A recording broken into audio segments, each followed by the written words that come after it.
Thank you, Madam Deputy Speaker. This year, 2018, marks the centenary of the end of World War I, and in a few months we'll be gathering at services all around the country to commemorate the centenary of the Armistice. 3 organisations in my electorate of Dunkley have been working towards projects to acknowledge the end of the war 100 years ago, drawn on our local heritage and the recognition across the community of the significance of the sacrifices made. Seaford RSL, under the leadership currently of President John Besley, have been running services at the RSL for years, which have been more and more attended as every year goes by.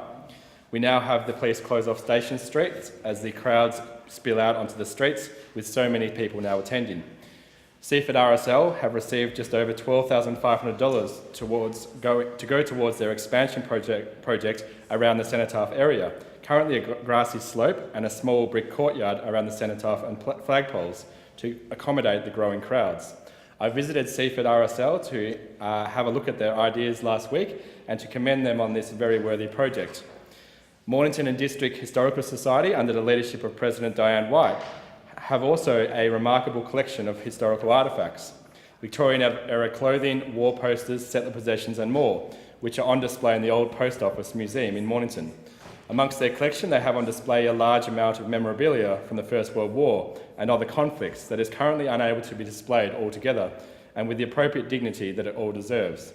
I visited the Historical Society last week also to look at their plans to purchase a display cabinet with $3,150 from the federal government. They have been granted under this centenary of the Armistice Grants Program, so that the photographs of soldiers, medals, old coins and more can have their own proper place in the museum and recognised by the community and those who visit.